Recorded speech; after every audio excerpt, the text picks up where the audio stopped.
Bonjour à tous et bienvenue pour cette seconde conférence de la Tech Academy qui a commencé en fanfare ce matin. On a eu le mot d'accueil avec Luc Châtel, avec Claude Cham et puis Philippe Baudin et le sénateur de la Somme Rémi Cardon. On a eu une très belle conférence pour ceux qui étaient sur le vitrage connecté et intelligent. Et on va voir une magnifique session en cette mi-journée sur la coopération amont-aval, comment la structurer, comment aligner cette filière automobile pour mieux résister à la concurrence internationale. Alors, on a un intervenant qui va arriver en cours de route, il essaie de se garer, c'est vrai que c'est pas toujours facile, surtout lorsqu'il y a un grand salon comme ça, comme Équipe Auto, qui démarre apparemment en fanfare. Dans les invités, nous avons des présidents de la FIAV avec Jean-Louis Pech, qui était justement présent ce matin lors de l'inauguration sur cet espace de la Tech Academy. Un autre président avec Francis Bartholomé pour Mobiliance. C'est important qu'il y ait effectivement, et c'est vraiment l'ADN de cette Tech Academy, c'est avoir toujours la première monte, mais aussi le lien avec l'après-vente. Et le lien avec l'après-vente, il est fait avec Rodrigo Lopez Rocha, qui est donc en charge de la branche aftermarket pour la FIEV. Nous avons Michel Forissier, ex-Valeo, consultant, membre du directoire de la SIA. J'en oublie sans doute, mais il expliquera le reste. Et on attend le consultant Renaud Kayanakis de SIA Partners qui va nous rejoindre en cours de route. Mais déjà, un mot avec vous, Jean-Louis Pech. On a bien vu qu'il y avait un dialogue stratégique avec la Commission européenne. Bon, on ne va pas se mentir, il y a quand même quelques doutes par rapport à la feuille de route, par rapport à l'électrification. Et puis, surtout, un signal de détresse que tire quand même cette filière européenne. Et là, je parle des constructeurs et des équipementiers. Oui, un signal de détresse qu'on tire depuis des mois et des mois, pour ne pas dire des années. C'est-à-dire qu'on est face à des ruptures à la fois technologiques très importantes qui sont maintenant derrière nous, à travers des nouvelles architectures électroniques, des véhicules connectés, des véhicules électrifiés.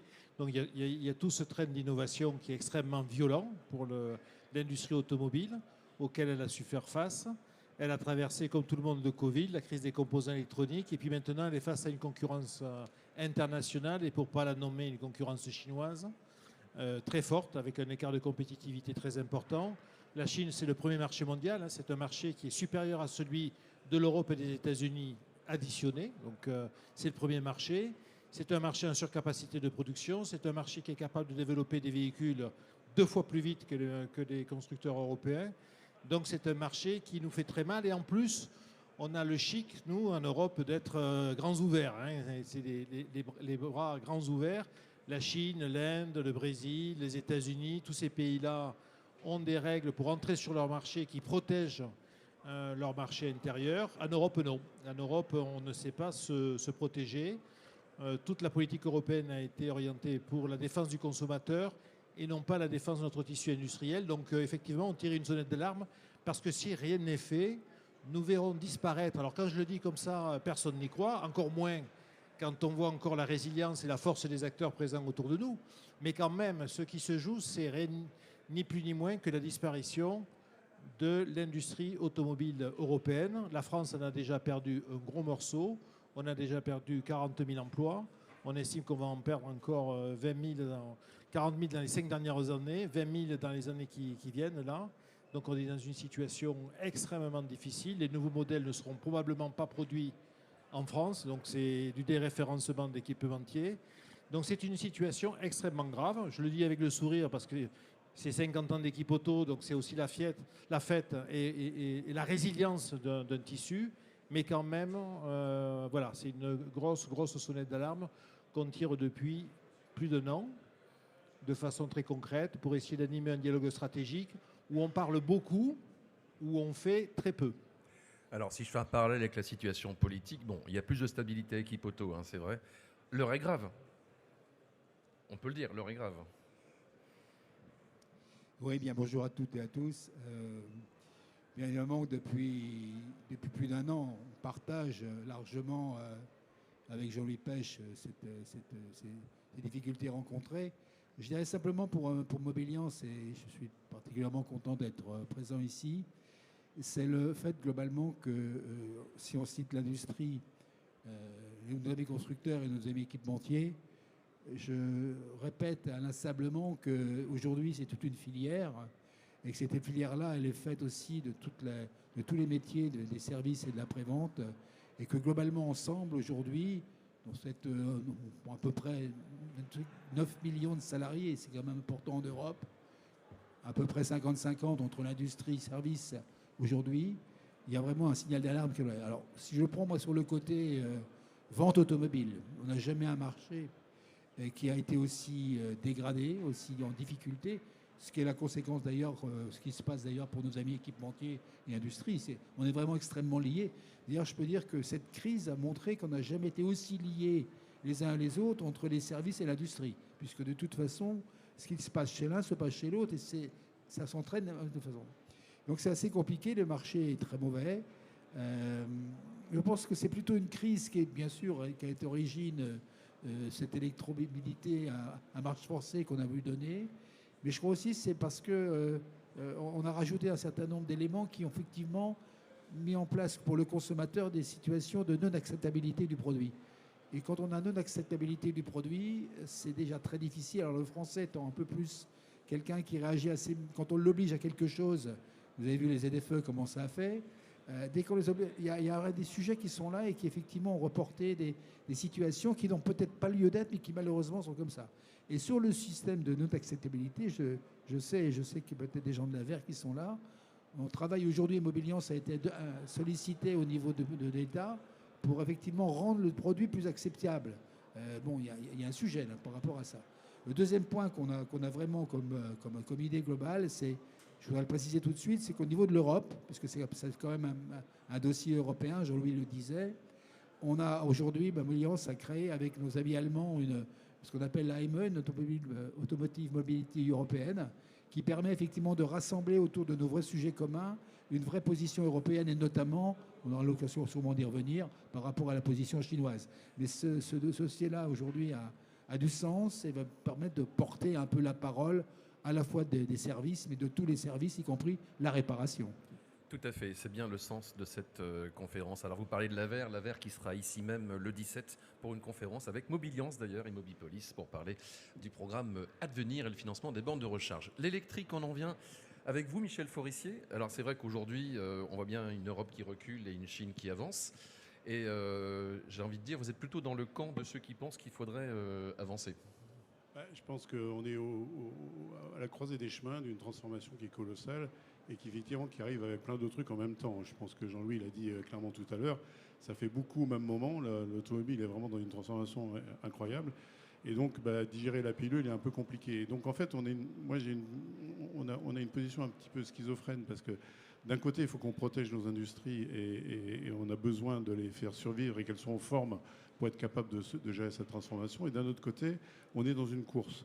Et cette course à la décarbonation et à l'électrification, les Chinois, ils ont décidé délibérément de foncer à toute allure là-dedans. Alors, de façon autoritaire aussi. Enfin, de façon autoritaire, oui, mais c'est comme ça qu'ils fonctionnent. Et en fait, ils sont devenus très très bons. Et le problème dans une course, c'est que si vous ralentissez, vous perdez la course. Donc nous, aujourd'hui, quand on entend les gens dire il faut faire autre chose, il faut ralentir, il ne faut pas y aller à fond, c'est un peu schizophrène. Parce que oui, d'un côté, il faut se protéger, mais de l'autre côté, il ne faut pas rater la course non plus. Et donc, toute la difficulté des entreprises aujourd'hui, c'est à la fois d'avoir la chèvre et le chou, c'est-à-dire d'être capable de garder ses business actuels en les développant pour survivre et pour rester dans le marché, puis en même temps, être dans la course de la compétitivité sur les voitures électriques. Et ça, c'est compliqué pour tout un tas de raisons, et notamment à cause de l'accès aux matières. Je pense qu'on y reviendra. Et on a vu notamment ce qui s'est passé avec la Chine ces dernières semaines. Très bien l'expression la chèvre et le chou chinois, je retiens. Plus sérieusement, Jean-Louis Pech, on voit qu'il est important de garder cette expertise sur les moteurs. Et précisément, on voit bien que ce que proposent les Chinois, ce n'est pas simplement des voitures à batterie, mais il y a aussi des range extenders qui l'accompagnent. Oui, les Chinois sont extrêmement pragmatiques. Ils appellent ça les new véhicules. Et ils incluent des véhicules à propulsion électrique équipés d'un moteur thermique comme un range extender pour étendre finalement le kilométrage franchi. Donc ils sont très pragmatiques. Mais comme ça a été dit, au-delà, ils mènent les deux combats à la fois. C'est-à-dire, on est venu sur leur terrain et, comme ça a été dit à l'instant, eux, ils ont eu une vision depuis 20 ans là-dessus. Ils se sont structurés. Ils ont fait l'analyse des matières premières. On a entendu parler des terres rares. Toute leur industrie s'est positionnée sur le véhicule électrique. Et sur le thermique, sur lequel ils avaient des retards, ils ont appris aussi. Ils ont pris des prises de participation. La dernière en date, c'est Jelly, l'une des dernières en date chez Horse. Donc, ils se sont structurés pour apprendre et couvrir le panel technologique. Mais sur l'électrique, ils ont pris une avance vraiment très nette. Ils en sont aux prochaines générations. Et nous, on a du mal, encore une fois, à combler le retard qui est acquis. Parce que, encore une fois, il y a la batterie, mais il n'y a pas que ça. Il y a toute l'architecture électronique des véhicules, ce qu'on appelle le software defined vehicle. Donc, le véhicule électrique leur a permis d'appréhender, un peu comme Tesla aussi très tôt, de nouvelles architectures. Donc, c'est très profond, avec la prédominance du software, la capacité à mettre à jour un véhicule, à le gérer dans le temps à travers ces mises à jour. Donc, encore une fois, nous, on est pris dans notre histoire automobile et on a beaucoup de mal à rattraper, à être au prix, parce que malheureusement, c'est ça dont il s'agit aussi. Et donc, et en plus, on ne sait pas se protéger, contrairement à tous ces pays-là. Donc, on est dans une immense fragilité, comme je le disais tout à l'heure. Et c'est vrai que l'électrification focalise un peu tout ça. On veut effectivement lutter contre le changement climatique. Et je pense qu'il ne faut pas avoir d'hésitation là-dessus. Mais il faut se donner les moyens. Et se donner les moyens, c'est à la fois se protéger. C'est pour ça que la FIEF travaille beaucoup sur le local content. Mais aussi sauvegarder nos capacités d'innovation. Quand j'entends certains politiques parler des aides aux entreprises sous la forme du CIR, je dis cela, il faudrait presque qu'ils changent de métier. Parce qu'on a absolument besoin de garder nos activités de R&D. Sinon, non seulement on va perdre nos productions industrielles, mais en plus on va perdre nos ingénieurs, nos centres de R&D. Et demain, on ne sera plus capable de rebondir.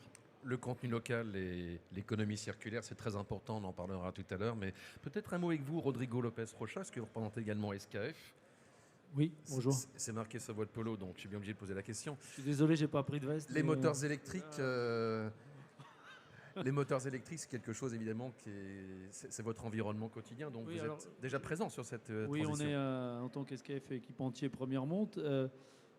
Sur les voitures chinoises, on a une grosse part de marché sur le wheel-end. Donc on est déjà présent sur ces véhicules-là. Sur le powertrain, aujourd'hui, on fait beaucoup de roulements à faible frottement. Donc c'est aussi l'avenir. On pense aussi au CO2 et l'économie de CO2. Et ça passe aussi par des innovations. Mais je dirais que moi, je suis un peu pragmatique. Je suis désolé, mais moi, je suis dans la rechange. Donc SKF, c'est une entreprise d'équipement de mode d'origine. Mais il faut aussi qu'on pense au parc d'aujourd'hui. Et le parc d'aujourd'hui, ça sera aussi le parc de demain. Les voitures chinoises, ce seront le parc de demain. Et nous, équipementiers, on devra fournir des pièces pour les distributeurs, pour les plateformes, afin que les consommateurs puissent réparer leurs voitures. Aussi les marques chinoises. Je pense qu'il faut je suis d'accord avec toi, Michel, je pense qu'il faut qu'on arrive à concilier les deux. Le parc, il a quoi aujourd'hui? 13 ans. Dans 3 ans, 30% des véhicules auront plus de 15 ans. Donc il faudra les réparer. Mais en même temps, nous, équipementiers et comités d'origine, on se doit d'être présents parmi tous les constructeurs et prendre des parts de marché parce que ces véhicules vont venir en Europe et on va être capable après de fournir des pièces pour la rechange. Et je précise qu'on aura un rendez-vous ici même le 17 sur justement les constructeurs chinois et la prévente. Conférence à suivre en fin de semaine. Je vous présente Renaud et Rodrigo sera là également. Je vous présente Renaud Kayanakis de SIA Partners, voilà, qui a pu se garer. Renaud, on est en train de voir effectivement les difficultés de cette Europe qui doute par rapport à 2035 et c'est vrai qu'on a vu plusieurs constructeurs qui justement reculent leurs échéances et restent très pragmatiques. Ça marche ou pas? Ouais. Le pauvre, je le prends et il est tout essoufflé. Excusez-moi pour mon retard. J'ai réussi à me garer. Oui, naturellement, 2035, c'est demain. L'Europe s'est préoccupée réellement du sujet, notamment des batteries, à partir de 2017 uniquement. On a en face de nous un mastodonte chinois qui a démontré ses capacités à produire et à commercialiser des véhicules. Et dans ce contexte-là, forcément, les constructeurs se posent des questions sur leur capacité à répondre à cette échéance. Et notamment, moi je le dis assez régulièrement, il n'y a pas simplement le problème de savoir produire des véhicules électriques, mais tout simplement de disposer des infrastructures routières qui permettent d'héberger ces véhicules. Aujourd'hui, Nous, Parisiens, on voit des bornes de recharge partout. Mais si vous quittez Paris, à 50 km de Paris, dans les villes, il n'y a pas de borne de recharge. Sur les routes secondaires, il n'y a pas de station de recharge. Donc on est sur un phénomène où finalement, moi en tant que constructeur, quand je commercialise un véhicule, je ne sais pas comment mon utilisateur va être capable de l'utiliser. Et on a une problématique d'infrastructure qui, je pense, doit être prise en main. Alors, on est en période budgétaire, j'ai envie de dire par l'État. Il ne reste pas grand-chose, à mon sens, dans les caisses de l'État, mais ça ne peut pas être uniquement les constructeurs qui prennent en charge cette rampe de lancement pour pouvoir recharger ces véhicules.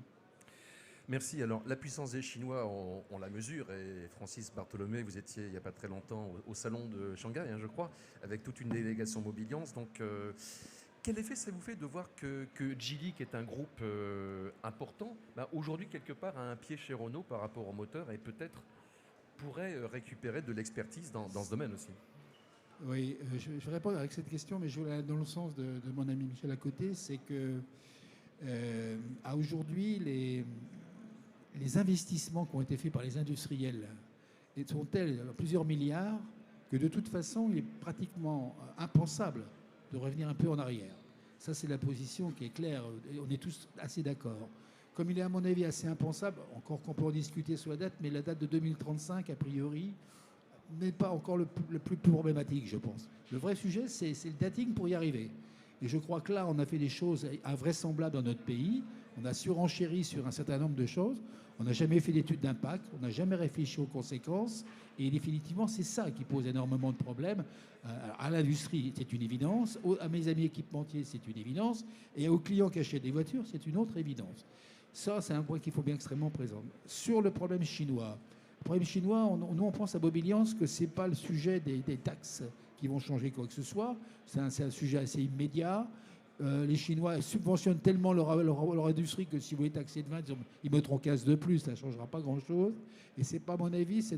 Vous savez, quand on est très faible par rapport à un géant, ça ne sert à rien de lui taper dans les chevilles parce que lui va nous taper sur la tête. Donc je pense que ce qu'on a compris en Chine, notamment avec M. Raffarin, et Jean-Louis est avec nous d'ailleurs quand on a échangé, c'est plutôt d'essayer d'avoir une forme de coopération intelligente sur le demain.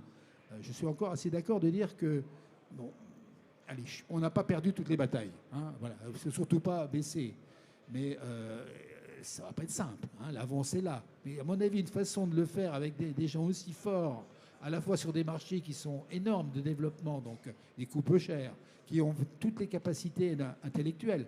Je lisais des articles, je crois qu'ils produisent plus d'ingénieurs actuellement dans leur pays que l'Europe et les États-Unis réunis. Donc, je pense que statistiquement, c'est sûr que c'est plus facile pour eux. Je pense qu'à un moment donné, il faut plutôt essayer d'avoir, ce qu'on a essayé, nous, Mobiliance, d'induire un peu cette réflexion en Chine, c'est d'avoir une forme de collaboration.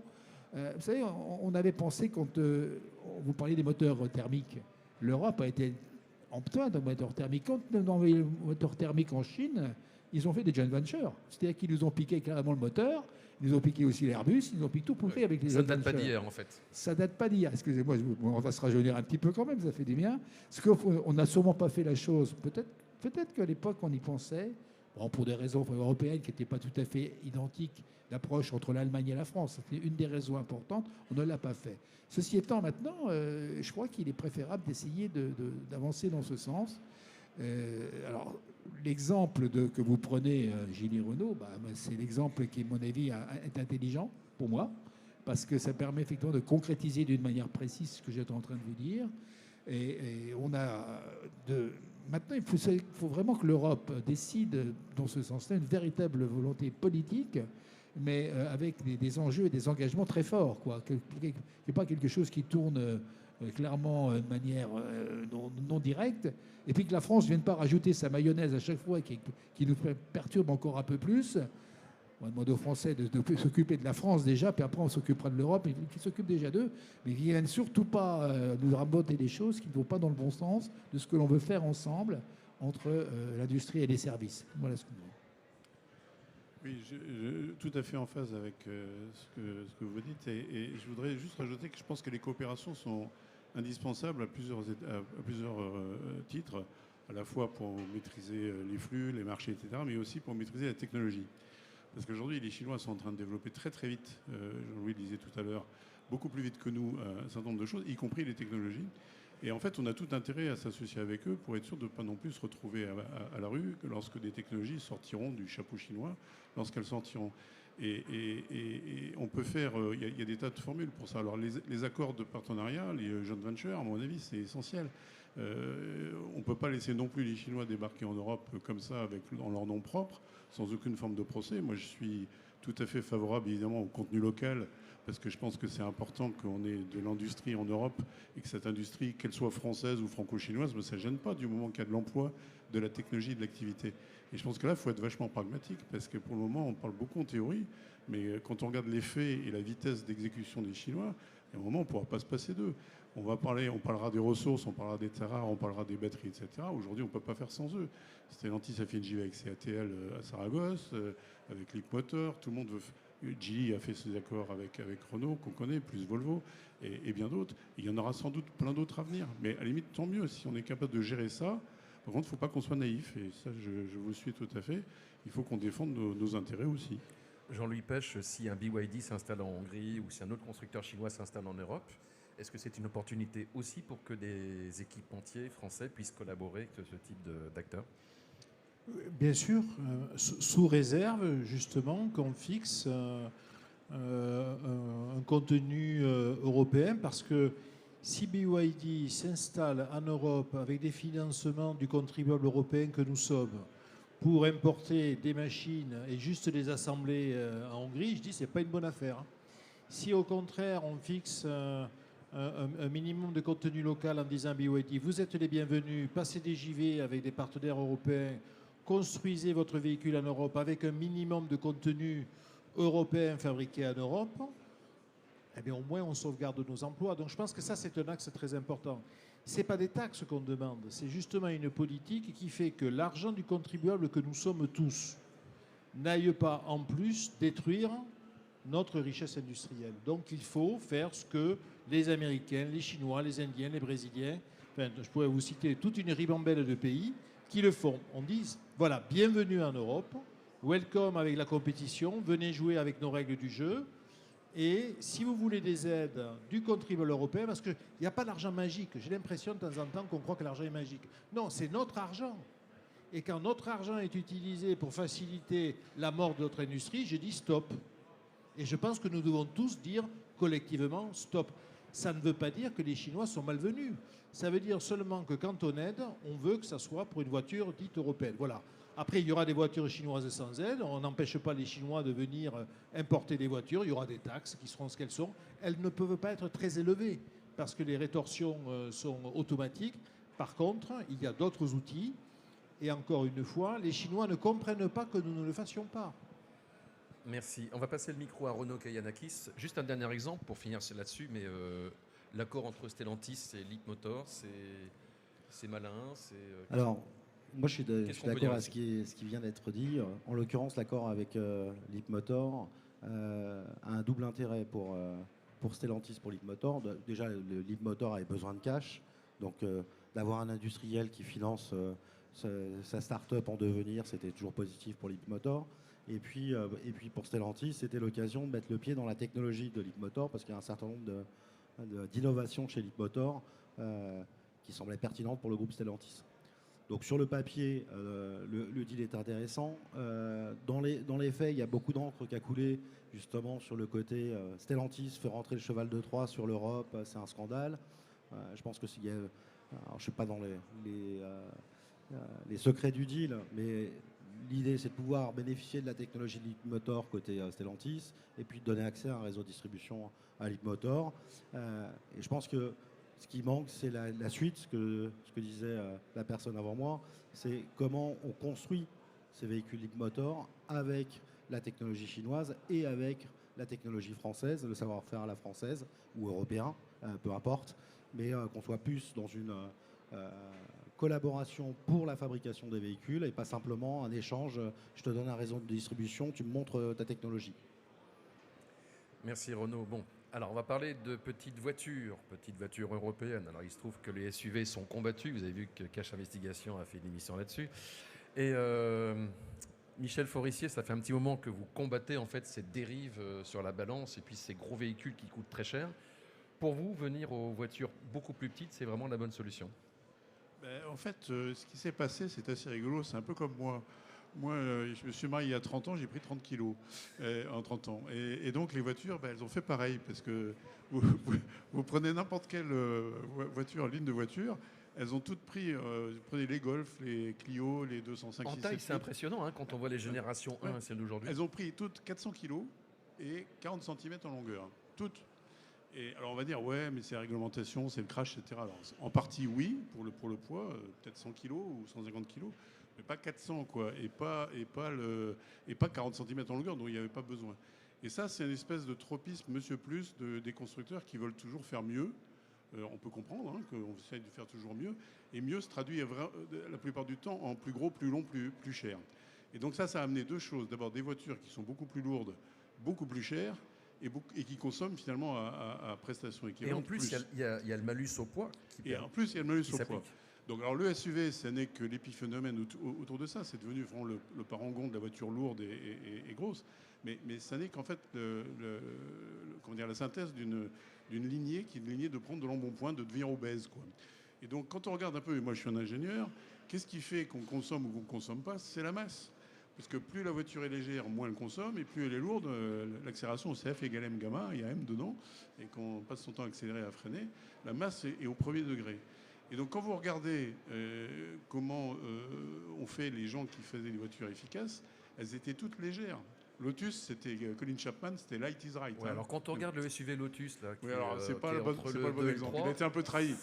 Un peu trahi, le pauvre Colin. Là. Ils ont fait mieux avant. Hein. Mais vous regardez, fondamentalement, regardez ce que fait Alpine ou d'autres gens comme ça qui font des voitures plus légères, ça paye tout de suite.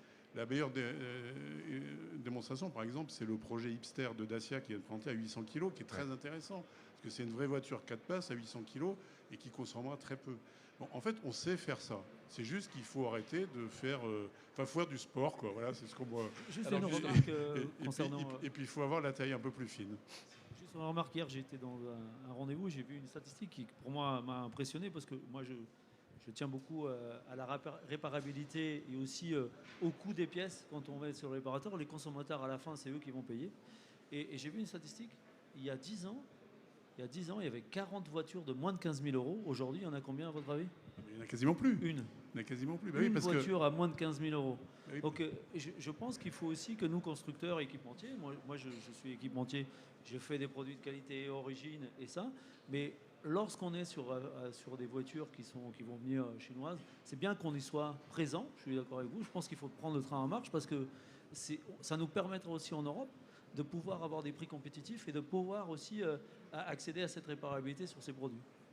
Les petites voitures pas chères, c'est ce qui manque aux distributeurs. Oui, deux remarques quand même sur ce que disent nos amis. La première, c'est que sur les petites voitures qui consommaient très peu, le comité stratégique de filière automobile que Jean-Louis connaissait comme moi à une certaine époque avait créé la voiture 2 litres au 100. Oh là là, ça remonte à plus de 10 ans, ça. Hein. Oui, peut-être. Mais elle existait. Elle existait. Ouais, c'est vrai. Il y avait un projet. Il suffisait simplement qu'à l'époque, Peugeot et Renault se mettent d'accord pour la fabriquer. Et il y avait une voiture. Et à mon avis, 2 litres au 100, 4 places, ça existait. Par l'époque, c'est quand... et l'allègement faisait une grande partie du coûtait résultat. 30 000, elle coûtait 30 000 euros. Fallait j'ai encore les chiffres du comité stratégique. Il fallait fabriquer à peu près 100 000 pour être certain de baisser les coûts à des coûts acceptables.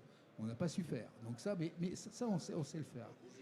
La deuxième chose par rapport à ce que disent nos amis sur les Chinois, moi j'ai l'occasion d'aller en Chine tous les ans, vous l'avez souligné, qu'est-ce qu'ils ont comme grosses voitures? Je m'excuse, mais ils ont tout. Ils n'ont pas que les petites. Ils ont des très très grosses voitures et ils adorent les grosses voitures. Donc moi je pense qu'il faut laisser un peu le consommateur choisir. Hein, parce que sinon, si on commence à vouloir mettre tout le monde dans la même voiture, petite, pas chère, on ne va pas y arriver encore. Hein. Pas tout le monde, mais il faut une offre. Alors, il ne s'agit pas d'imposer, mais voilà, il faut une offre. Je pense que la France est en train de faire une offre actuellement avec Renault. On a quand même des produits aujourd'hui qui sont là. Il est vrai globalement que le prix, et troisième remarque, c'était relativement indécent d'ailleurs pour pouvoir vendre des véhicules, c'est très clair. Aujourd'hui, on a demandé ça, et peut-être qu'on en parlera un peu après, l'intervention qu'on a pu faire au niveau d'ailleurs de Mobiliance, qu'on fait avec l'AME, nos amis, c'est arrêter de se focaliser uniquement sur le dossier de la voiture neuve. Pensons un tout petit peu qu'il peut y avoir des voitures d'occasion, pensons qu'il peut y avoir éventuellement un parc roulant à travailler pour faire venir en définitive des résultats bien meilleurs sur les émissions de CO2. Il y a plein de choses à faire qu'on ne fait pas aujourd'hui. Et je crois que là, il y a du travail, il y a des choses à faire. Bon, les voitures neuves sont en train de bouger. Ce qu'il faut s'adresser aussi beaucoup plus au problème des valeurs c'est que l'État se prononce un peu sur les valeurs résiduelles. Il y a des tas de choses à faire aujourd'hui pour faire avancer le parc. Il n'y a pas que les voitures neuves. Maintenant, je me fais un petit peu plaisir. Je crois que je suis un des rares Français. J'ai 50 000 km personnellement en 7 mois en voiture électrique. Bon, je vais vous dire une chose. Si vous avez la chance d'avoir une borne chez vous, dans une copropriété, si en même temps au travail, vous pouvez encore recharger votre voiture, il n'y a plus de problème. Il n'y a plus de problème avec la voiture électrique. Sauf quand vous allez faire un grand voyage. Il y a des bandes sur autoroute. Ça, je suis d'accord avec monsieur, il ne faut pas prendre les routes secondaires. Vous avez raison. Mais quand on va à Marseille, pour aller vite, on prend les autoroutes. Il n'y a plus de problème sur autoroute pour recharger une voiture électrique. Je suis allé en Espagne, il n'y a pas eu de problème pour recharger ma voiture. Donc il faut arrêter là aussi de dire qu'il y a des choses qui ne vont pas. Il y a une progression énorme des bornes sur les... Quand on dit que Total n'en fait pas, je vous assure que ce matin, je suis encore venu de Reims en voiture électrique. J'ai 3 bornes, 3 passages devant. Il y a une quarantaine de bornes qui sont sur la longueur. Il y a peut-être 2 voitures qui sont en train de recharger. Je ne sais pas, vous voyez l'investissement qu'ont fait ces gens-là. Pour aujourd'hui, c'est dramatique. Alors, je crois que le problème n'est pas trop là. Il faut laisser remettre le consommateur, lui rappeler qu'il y a des voitures électriques, il y a des leasings, qu'il y a effectivement des voitures d'occasion qui est un véritable marché. J'ai entendu dire d'ailleurs que l'État français avait envie de taxer les voitures d'occasion. J'espère que j'ai mal compris. Parce que là, non, c'est encore sur l'État. Ils ne savent pas quoi faire pour taxer, mais il faut qu'ils arrêtent. Parce que s'ils taxent les voitures d'occasion, ça va devenir compliqué au poids aussi, on est d'accord. Donc, ce qui est sûr, c'est que l'automobile ne manque pas de taxes. Hein. Alors ça c'est vrai. Et il faut des grands coffres, il faut mettre toutes les taxes. Je vous garantis qu'il faut ça. Voilà. Merci. Un mot peut-être, Renaud, sur ce qu'on appelle les K-cars, parce que c'est une catégorie qui est très populaire au Japon. Oui, en effet. Alors ça, je vais rejoindre Michel sur les petites voitures. C'est un phénomène qui fonctionne très bien au Japon, puisque je crois qu'on a près de 40% des ventes concernées par ces K-cars, qui sont finalement des tout petits véhicules légers et avec un usage citadin très majoritaire. Aujourd'hui, les constructeurs, je vais penser qu'à la France, réfléchissent à ces véhicules-là, tout simplement pour 2 raisons. Une raison économique. On oublie que les Français, aujourd'hui, n'ont pas les moyens de se payer une voiture tous les 5 ans à 30 ou 40 000 euros. Faut rappeler que la voiture, c'est quand même le 2e poste des dépenses d'un ménage, après le loyer ou le crédit maison. Et donc, du coup, on a des tentatives chez les constructeurs qui sont vraiment au tout début, puisque Stellantis a lancé la Citroën Ami ou la Fiat Topolino, qui sont des véhicules, je le rappelle, sans permis, là où Renault a lancé le véhicule Duo qui est proposé en avec ou sans permis, mais on reste encore sur des modèles, j'irais, de niche, qui vont intéresser la population bourgeoise de 16 à 18 ans qui veut aller au lycée avec sa petite Citroën Ami. Donc on n'est pas encore dans ce format-là, mais on a une vraie problématique, c'est qu'aujourd'hui, pour produire ou importer ce genre de véhicules, il faut rajouter un certain nombre de conditions de sécurité qui sont imposées par notre chère Europe et qui, du type airbag, correcteur de trajectoire, etc., airbag latéraux. Et ça, aujourd'hui, si vous rajoutez ces éléments-là, vous rajoutez le pied de facture, et il n'y a plus d'intérêt d'aller chercher ce K-Cars qui doit être dans une cible entre 10 et 15 000 euros pour trouver son marché. Donc la vraie problématique, et d'ailleurs c'est la demande des constructeurs quand ils vont à Bruxelles, c'est de dire supprimez-nous un certain nombre de contraintes ou en tout cas de coûts liés à la sécurité pour des véhicules qui sont voués à circuler essentiellement en zone urbaine et pour lesquels le crash test à 120 semble ne pas faire de sens dans 99% de son usage. Mais pour l'instant, on est encore contraint par rapport à la législation en vigueur et donc au coût associé à l'ensemble de ces éléments sécuritaires qui représentent aujourd'hui sur ce genre de véhicule 20 à 25% du coût et qui ne permettent pas de trouver un marché. Alors vous avez parlé des amis, il y a celle qu'on fait la croisière verte juste à côté, donc comme quoi c'est assez costaud. Jean-Louis Pech, au nom de la Fièvre, naturellement vous souhaiteriez pouvoir contribuer à cette petite voiture européenne? Oui, je pense elle doit avoir sa place dans le marché comme elle l'a au Japon. Encore une fois, quand on va en Chine, au salon de Shanghai, que je vois des voitures de 5 mètres de long, 3 tonnes, siège massant, bon, je dis quand même, il y a de la place pour autre chose. Ça ne me paraît pas très raisonnable tout ça, au regard de tous les enjeux planétaires auxquels nous devons faire face. Donc oui, je pense qu'il y a vraiment de la place. Ça correspond à des besoins, à la fois en termes de pouvoir d'achat, mais aussi en termes de recyclabilité. Moi, je pense que ces voitures-là, quand on parle d'éco-conception, elles doivent être conçues au regard de leur cycle de vie pour permettre un recyclage maximisé de l'ensemble des pièces dans de bonnes conditions. Donc, je suis persuadé qu'il y a de la place pour l'innovation européenne au regard de ces véhicules-là. Après, il faut encore une fois travailler, mais alléger l'aspect réglementaire, parce que malheureusement, là aussi, on est les champions du monde. Donc oui. Et en tout cas, pour les équipementiers, encore une fois, ce sont des opportunités. Alors bien sûr, il y a une autre chose très importante qui a été dit tout à l'heure. Le parc, c'est 40 millions de véhicules. On en vend moins d'1,5 million. On en produit 1,3 million cette année. 40 millions de véhicules en circulation en France. Une politique de parc, comme disait Francis, peut avoir plus d'impact que la focalisation qu'on a aujourd'hui sur les voitures neuves. Les équipementiers adressent à la fois le marché de première remonte, mais aussi l'aftermarket, mais aussi avec les recycleurs, l'ensemble du cycle de vie du véhicule. Donc voilà, un marché de véhicules plus petit, plus abordable, urbain ou rural, parce que je pense que dans la ruralité aujourd'hui, le monde rural ne trouve pas chaussure à son pied dans l'offre véhicule. Hein. C'est là où on trouve le parc le plus vieillissant. Voilà, encore une fois, il y a de la place pour l'innovation. Moi, je pense que rien n'est perdu, mais il faut qu'on se bouge là. Il faut qu'on se bouge. À Mobiliance, on a rentré dans notre écosystème les distributeurs de ce type de voiture.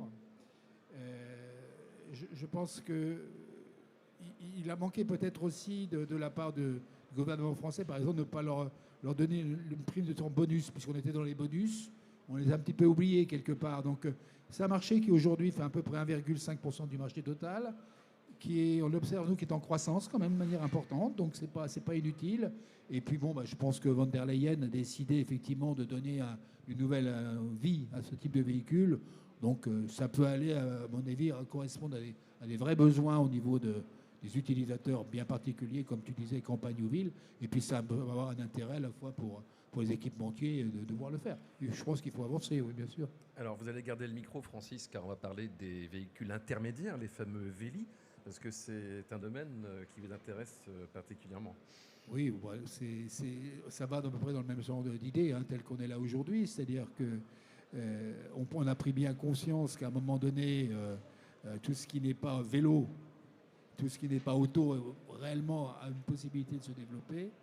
Ça a du sens, à mon avis, dans les grandes villes. On y est très favorable. Vous savez, les mobilités douces, comme on l'a appelé, sont très soutenues chez nous. Ça fait partie de nos activités. D'ailleurs, je disais qu'on recrute effectivement, on fait venir dans notre écosystème ce genre d'activité. Et globalement, pour nous, c'est une façon de répondre aux besoins à la fois de la clientèle utilisatrice, mais aussi de répondre à des besoins, de répondre au poids dans les villes, inévitablement, c'est ce qui est une évidence, et que globalement, ça a du sens aujourd'hui. Pour sa part, on le soutiendra globalement demain, ça c'est clair, oui.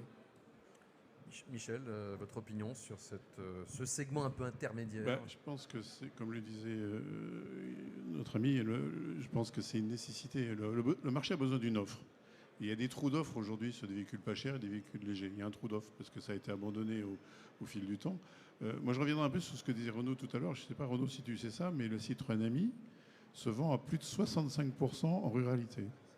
Beaucoup plus en ruralité qu'en ville. Donc, ce n'est pas tellement la voiture des petits bobos parisiens qui vont au lycée Pasteur à nuit. Non, mais c'est pas le bobo parisien, mais c'est un peu la voiture des gilets jaunes, quoi, en fait, un peu. Il y a la voiture du gilet jaune, mais c'est aussi le bobo de province qui a besoin de faire 20 km pour aller dans son lycée. Et en fait, ça répond à la question. Et donc, je pense que on voit la mobilité, effectivement, quand on va en Chine, on voit des bagnoles de 3 tonnes, c'est un peu dément. Je pense que Jean-Louis avait raison. En fait, la mobilité dont on a besoin, c'est une mobilité de tous les jours, qui est quotidienne, qui est assez légère.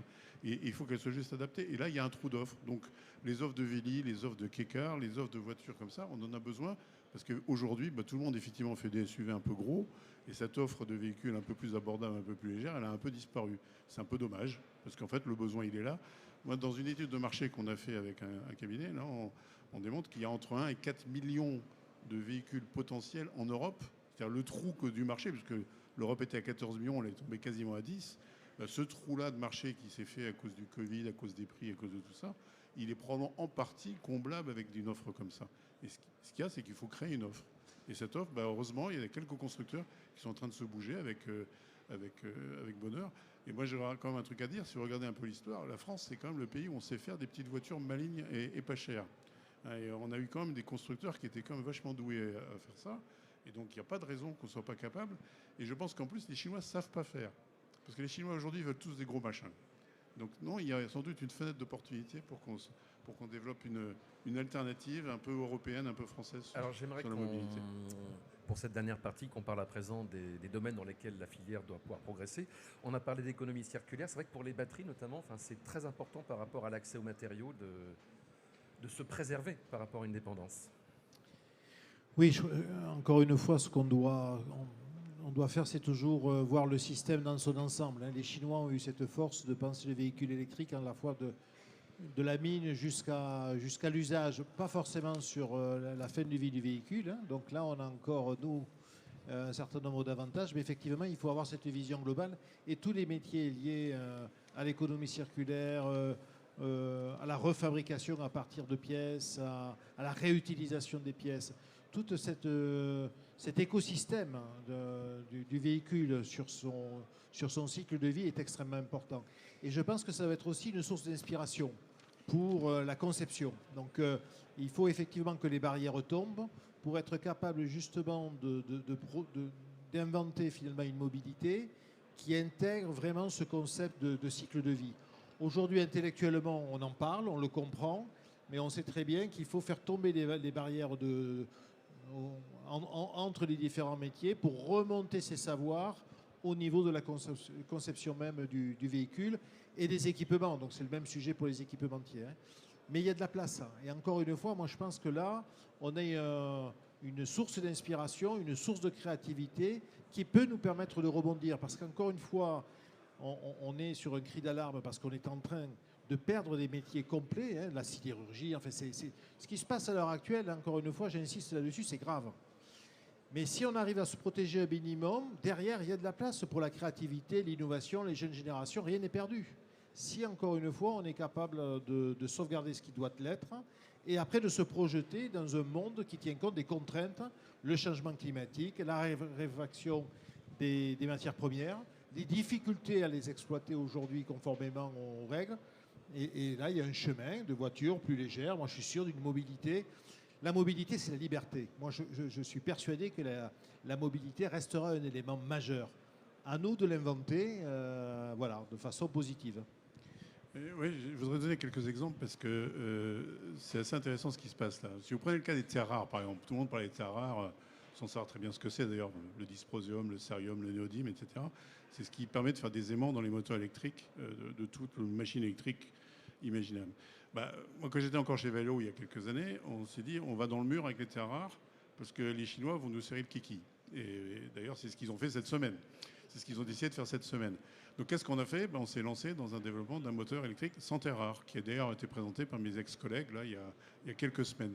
C'est un exemple d'innovation où si on prend le problème par le bon bout, on est capable à ce moment-là de dessiner à dessein des solutions qui nous indépendantisent des problèmes de sourcing qu'on peut avoir des matières. Deuxième chose, c'est effectivement l'économie circulaire. Aujourd'hui, c'est quand même assez ahurissant de voir que toutes ces matières très très chères, très sophistiquées qu'on amène dans les voitures, en fait, on les détruit et après elles finissent, je ne sais pas trop. Alors, la filière est en train de s'organiser très sérieusement. Si vous prenez les gens comme Indra, GPA26, ils sont en train de faire des démontages de voitures intelligents. Il y a des tas de filières de recyclage. Le stand de Renault, The Future is Neutral, est intéressant à voir aussi, oui, absolument.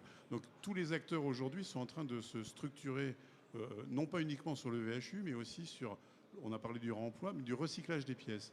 Et le recyclage, ça veut dire que si vous ne savez pas la réparer et la réutiliser, vous reprenez les matières et vous les gardez chez vous, vous ne les renvoyez pas à l'heure pour les réutiliser dans autre chose. Alors justement, ce qui est intéressant, c'est que c'est une question pour Francis et pour Rodrigo, mais on va montrer cette semaine à la Tech Academy que c'est pas si évident que ça de réparer les voitures modernes, et notamment la question se pose pour les batteries, et ça c'est un vrai enjeu pour les années futures. Je suis pas le premier expert en batterie, parce que SKF on n'en fait pas, mais de façon globale. de façon globale, oui. Il y a, en tout cas, nous on le voit sur le marché de la rechange.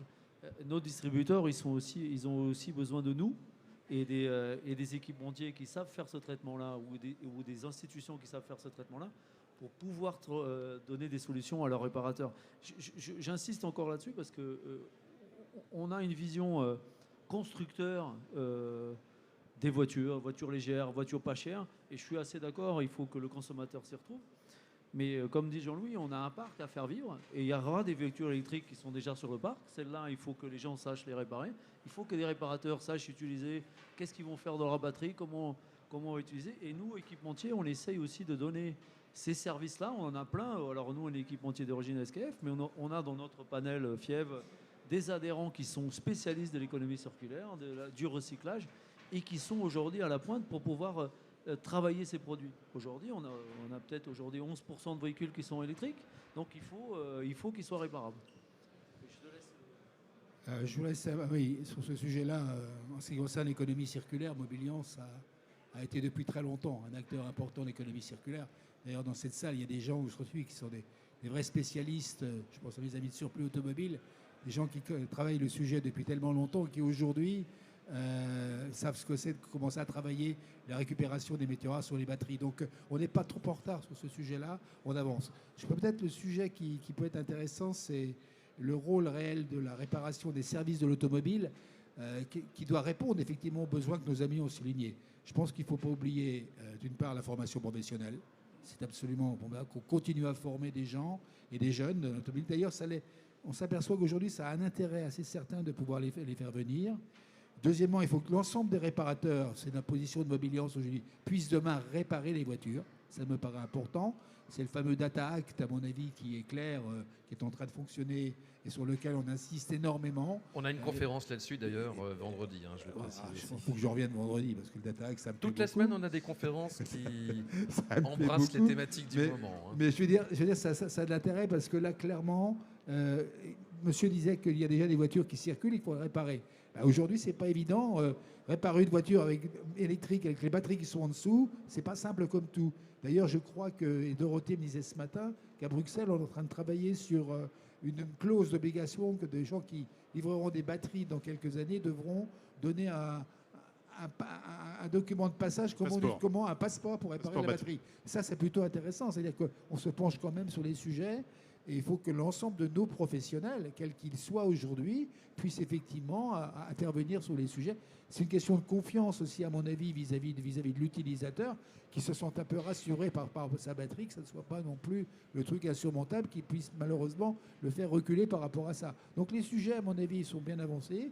Je crois que la filière dans son ensemble, que ce soit les constructeurs, que ce soit les équipementiers, que ce soit nous aujourd'hui, on est capable d'avancer sur des sujets fondamentaux par rapport à ça. Moi, je suis assez... il faut que l'État comprenne un petit peu que ce n'est pas que la voiture neuve aussi. Il y a vraiment tout un écosystème important de mobilité, et Dieu sait que ça a du sens, à venir un petit peu vers nous. On continuera encore à les questionner dans ce sens. Mais on ne sait pas trop qui questionner en ce moment parce que nos interlocuteurs changent assez fréquemment. On verra bien d'ici la fin de la semaine.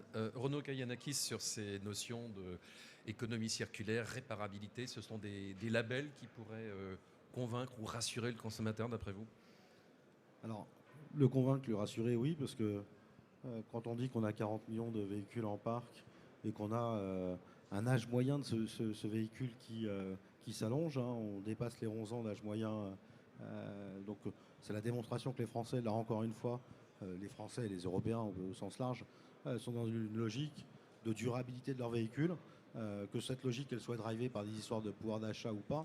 Et quoi qu'il en soit, je garde mon vieux véhicule et donc j'ai besoin d'avoir une capacité à le réparer, à avoir un SAV digne de ce nom et Et quand je m'en sépare, avoir une valorisation, une valeur terminale. Aujourd'hui, sur tous ces véhicules électriques qu'on évoque, la grosse problématique, c'est la valeur terminale. Qui est-ce qui finance ces véhicules? Aujourd'hui, ce sont des financières propres des constructeurs. Si vous allez chez BNP Paribas pour demander un financement de votre véhicule électrique, vous n'aurez pas le même tarif que si vous allez chez Mobilize Financial Services, parce que la logique bancaire derrière est basée sur une valeur terminale. Donc il y a un besoin de rassurer le consommateur, de rassurer l'ensemble de la chaîne de valeur sur la valeur terminale et de la recyclabilité. Après, il n'en demeure pas moins. Je suis d'accord avec Michel, si je peux récupérer les matériaux, les composants pour les réutiliser, c'est une bonne chose. Je pense qu'aujourd'hui, la vraie problématique, c'est de trouver un modèle économique pour le faire. Et le modèle économique, il passe aussi par des volumes. Et donc, il faut accepter à un moment donné de commencer à perdre de l'argent pour faire du volume à terme. Mais aujourd'hui, on ne sortira pas de cette problématique de durabilité de notre parc sans traiter pleinement cette chaîne de post-vente. Et je pense que les constructeurs ont leur carte à jouer. Certains avancent sur cette filiale. Je pense à Renew, par exemple, côté Renault. Les constructeurs ont intérêt à penser le véhicule dans son deuxième cycle de vie, troisième cycle de vie, tout simplement pour garder une bonne relation avec l'expérience de leurs clients. Moi, je pars toujours du client, donc à la fin, ce qu'il faut, c'est que l'utilisateur s'y retrouve et tout ça dans un budget contraint. Mais alors, je pense qu'il y a un sujet typique sur l'économie circulaire qui fait que c'est le bon endroit ici pour en parler. Parce que l'économie circulaire, c'est pas quelque chose qui se décide. Il y a un village qui est dédié sur l'équipe auto. C'est pas ce qui se décide, ça s'organise. Et en fait, qui sont les gens qui peuvent organiser ça? C'est les réseaux, c'est les réparateurs, c'est les distributeurs, c'est tout cet écosystème de réparation et d'entretien des véhicules. Parce que si vous devez collecter les pièces, vous n'allez pas les collecter dans les usines des voitures neuves. Et donc, c'est tout le parc automobile qui est concerné. Donc, en fait, Équipe Auto, c'est vraiment the place to be, parce que c'est pas les constructeurs qui vont décider de le faire. Ils vont aider à le faire par le design, comme le dit Renaud, mais l'organisation de toute cette filière de récupération des pièces et de recyclage de renvoi, etc., c'est quelque chose qui se fait dans les réseaux. Et je pense que la Mobilance est particulièrement bien concernée. Alors, on rentre dans les 10 dernières minutes. J'aimerais qu'on parle d'électronique parce qu'en matière de souveraineté, c'est important aussi de se renforcer dans ce domaine, Michel. L'électronique, alors c'est vrai qu'il y a de plus en plus d'électronique dans les voitures. Il y a une trentaine d'années, il n'y en avait pas beaucoup. Maintenant, il y en a partout. Il y a des dizaines, voire plusieurs dizaines de calculateurs dans les voitures. Un des problèmes qu'on a dans l'électronique, c'est l'obsolescence de certaines pièces, et notamment des microprocesseurs, qui ont des durées de vie des fois de 4, 5, 6 ans. Et une voiture, ça dure plus longtemps, déjà 14 ans. Et donc s'il faut réparer, la pièce, elle n'existe plus. Donc l'économie circulaire va déjà devenir une première réponse, partielle, très partielle. Mais par contre, la réparabilité va devenir importante. Parce que souvent, quand vous regardez une pièce électronique qui a pété, ce n'est pas le micro qui a pété. Ce n'est pas le logiciel, c'est souvent une petite capacité à rien du tout, une petite résistance à 3 centimes qui a pété. Et ça, c'est facile à réparer pour des gens qui sont compétents là-dedans. Donc il y a aujourd'hui, là aussi, des filières qui sont mises en place. Des acteurs comme Cotrolia, comme Forvia avec sa filiale Clarion, Valeo l'a fait aussi. Il y en a d'autres qui le font. Il y en a plein d'autres qui le font, qui se mettent à réparer ça. Et je pense que ça, c'est clé. Par contre, il faut avoir accès à la fois au design du hardware, ce qui est quelque chose de pas évident. Le hardware, c'est l'électronique. Et puis aussi, il faut avoir accès au soft. Et là, on va parler du soft, parce que le soft, ça, c'est une autre paire de manches, parce que c'est souvent caché de façon un peu cryptée. Et la capacité des réseaux à pouvoir accéder au soft, c'est quelque chose qui est, à mon avis, absolument fondamental. Ça fait partie du programme, j'allais le dire, forcément la Tech Academy. Jean-Louis Pech, en tant que patron d'Actia, l'électronique, vous connaissez, évidemment. Oui, tout ce qui a été dit est extrêmement juste. En tant qu'électronicien, il y en a de plus en plus, donc ça c'est le bon côté, mais après ça pose vraiment un certain nombre de problèmes. Il y a l'obsolescence qui a été citée, qui est un gros sujet. Il y a aussi le fait que, si vous voulez, je parlais du SDV, Software Defined Vehicle, c'est que l'électronique connectée a changé le véhicule. Elle a changé le véhicule parce que pour le mettre à jour, pour pouvoir mettre à jour toutes les fonctionnalités du véhicule à distance, on a dû changer les architectures et avoir des architectures beaucoup plus centralisées pour être capable de mettre d'un coup à jour tout le véhicule. Parce que si on ne le fait pas, partie, on génère des bugs, on génère des tas de problèmes. Donc, comme ça vient d'être dit à l'instant, là, le problème, c'est à la fois la partie électronique physique, hardware, mais beaucoup le software, pour pouvoir effectivement garder des ensembles cohérents en matière de soft. Donc ça crée une complexité supplémentaire. On parle de gestion de configuration, enfin on parle de tout un ensemble de choses qui sont devenues très sophistiquées. Alors le point par rapport aussi à la durée de vie, c'est que ces matériaux, enfin ces éléments ne sont pas chers finalement par rapport au véhicule. Un calculateur, c'est très peu d'argent finalement, c'est une centaine d'euros neuf. Même en dessous de ça, pour un calculateur de collectivité de véhicule, c'est 70-80 euros. Donc reprendre un calculateur de ce type, le réparer, gérer le problème du soft, si vous voulez, on arrive très vite à une infaisabilité économique. C'est pas qu'on ne sait pas faire, c'est que le collecter, le réparer, le remettre en véhicule, le recharger le soft, s'assurer de la compatibilité software, c'est une usine à gaz. Donc malheureusement, je pense que là, il y a beaucoup de choses à inventer pour essayer de trouver un chemin vertueux, peut-être allégé aussi, malheureusement pour les électroniciens, la charge électronique du véhicule. En tout cas, c'est un vrai sujet à part entière.